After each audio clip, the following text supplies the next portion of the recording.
of course, people move to the Philippines and some of them might be quite entrepreneurial, right? And they see a business opportunity in the Philippines. Generally speaking, can a foreigner form a company in the Philippines? I think Miss Aleli has prepared a deck. Okay. Can she Okay, present sure. that to you?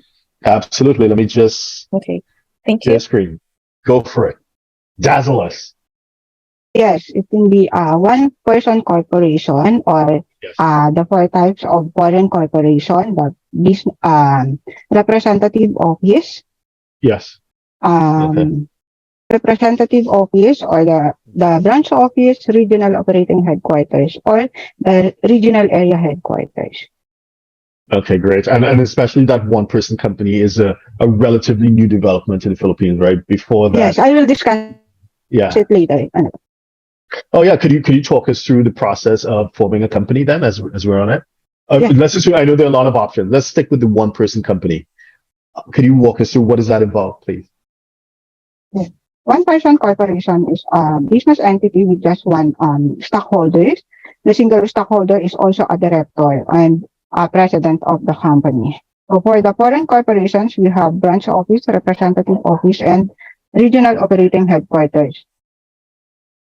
So one-person corporation, as mentioned earlier, has a single stockholder or sole director and president. Within 15 days from the issuance of certificate of incorporation, the treasurer, corporate secretary, and other officer must be appointed. And the nominee and alternate nominee can take over the management as a director or president upon death or incapacity of stockholders. Who can form an OPC or one-person corporation? It's a natural person or foreign foreigners who wanted to invest in the Philippines with limitations in areas of investment is partially or completely restricted from foreign involvement as are specified in the foreign investment negative list.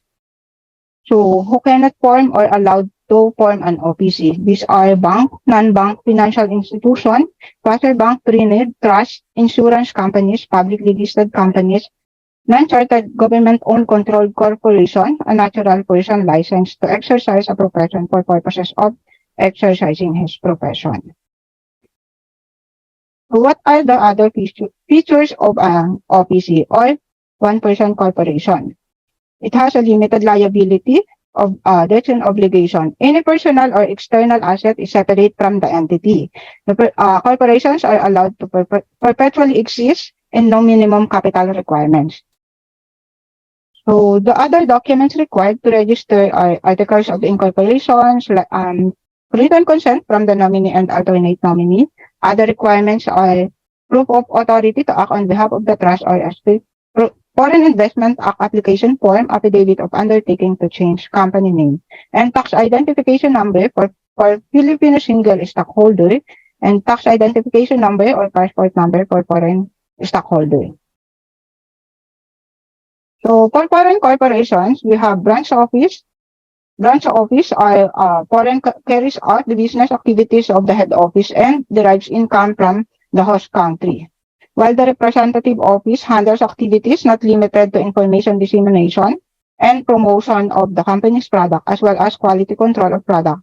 Also deals directly with the clients of the parent company but does not derive income from the host country.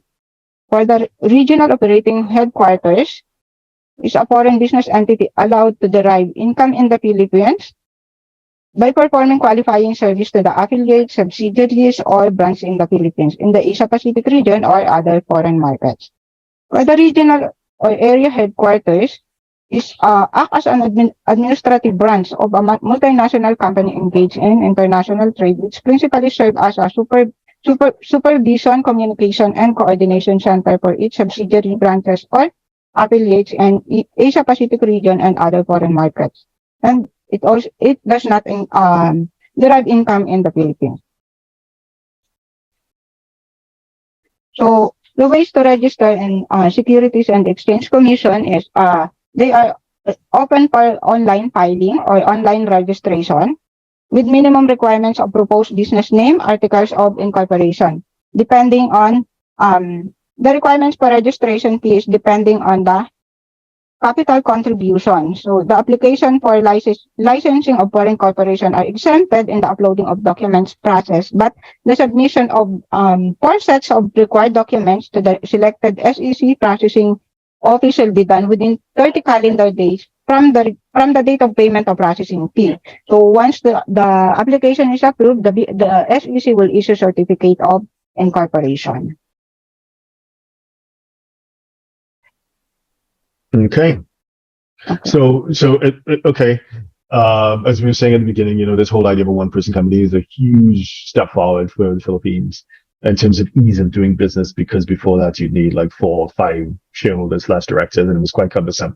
I would imagine, even though the picture that you paint makes you think that it's quite a smooth process, I would imagine that anything to do with the SEC and the BIR tends to be what's the right word to use? It tends to be challenging sometimes. So I would imagine that you would still benefit from using a local advisory team like yourself rather than someone trying to figure it out on their own. Am I correct in saying that? Yes. Yeah. Okay. Cool. And basically, of course, it all depends on what the person's trying to do, whatever. But generally speaking, how much would the cost of incorporating a one-person company be if it is you guys are helping a client with the process? Generally speaking, I know it can vary.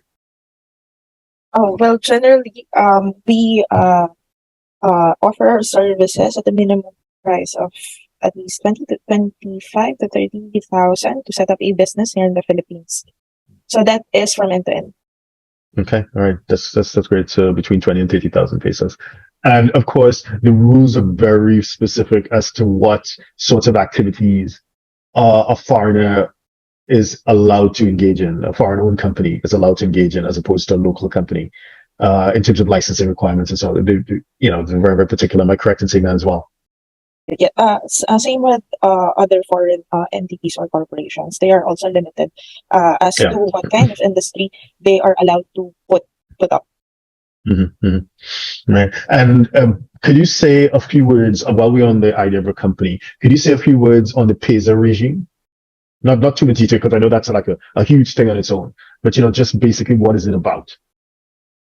For the PESA entity, they are exempt and or they may required to register or apply for zero rating certification. Okay, so generally speaking, the Philippines has created certain special economic zones that allow 100% foreign ownership of companies. And typically, of course, there are exceptions, and there's a lot of variation to it. But typically, these will be companies that are focused on export. So not necessarily making money from within the Philippines, but using the Philippines as a base to export some sort of product. And so as a result of that, they may get certain incentives, which may include tax breaks. Is that a fair synopsis summary of it? Yes.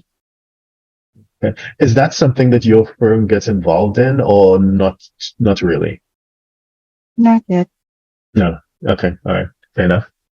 So if you're a 6, 7, or 8-figure investor, entrepreneur, or business owner who needs a tailor-made solution from a qualified team of professionals, we can help you achieve the international lifestyle, the freedom, and even the tax savings you're looking for. Visit us at htj.tax and live that international life.